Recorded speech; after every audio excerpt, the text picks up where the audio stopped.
ఈ నీట్ మార్కులు 12th marks memo పెట్టుకొని మీ బీసోర్స్ ఆఫీస్కి వస్తే సరిపోతుందంటారు. ఓన్లీ నీట్ క్వాలిఫై అయితే సరిపోతుంది. ఇక మిగతా ప్రాసెస్ అంతా మేము చూసుకుంటాం. మీరు చూసుకుంటారు. బేసికల్లీ జార్జియా యొక్క అడ్మిషన్ ప్రాసెస్ ఎలా ఉంటుంది అంటే ఫస్ట్ ఇంటర్వ్యూ తీసుకుంటారు.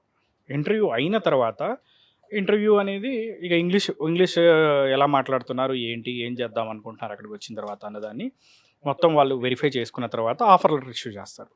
ఆఫర్ వచ్చిన తర్వాత ఏంటంటే మనకి ఎన్సీయూక్యూ అని ఉంటుంది, మెడికల్ కౌన్సిల్ అన్నమాట.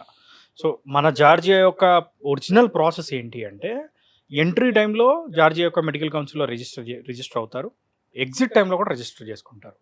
సో కాబట్టి ఏంటంటే ప్రశాంతంగా వాళ్ళు ఎలాంటి ఇబ్బంది లేకుండా చదువుకోవచ్చు.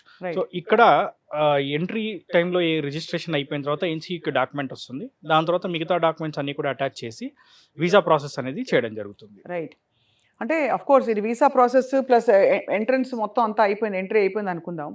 చాలామంది 6 ఏళ్ళు కదండి, ఇది ఒక అవును, సంవత్సరం 2 అవును. సంవత్సరాలు వచ్చేస్తారని కాదు. అవునండి. హాలిడేస్ మధ్యలో ఉంటూ ఉంటాయా, వెళ్ళనిస్తారా పిల్లల్ని? ఆ తర్వాత వాళ్ళ సోషల్ లైఫ్ ఎలా ఉంటుంది? ఫస్ట్ సెమిస్టర్కి వచ్చేసరికి 1 మంత్ వెకేషన్ ఉంటుంది మేడం, హాలిడేస్ ఉంటాయి. సెకండ్ సెమిస్టర్ అయిపోయాక 3 మంత్స్ ఉంటుంది. అంటే ఎవ్రీ ఇయర్ అరౌండ్ మనకు ఒక 2 to 3 మంత్స్ వరకు ఆపర్చునిటీ ఉంది స్టూడెంట్కి ఇండియాకి రావడానికి. When coming to second year complete అయిపోయిన తర్వాత స్టూడెంట్స్ వాళ్ళ పేరెంట్స్ని పిలిపించుకుంటాం మేడం జార్జియాకి. అండ్ మనం వచ్చిన పేరెంట్స్ కూడా మన హాస్టల్లోనే వాళ్ళకు అకామిడేషన్ కూడా ప్రొవైడ్ ఓ, అది చేస్తాం. కూడా ఇస్తారు అయితే.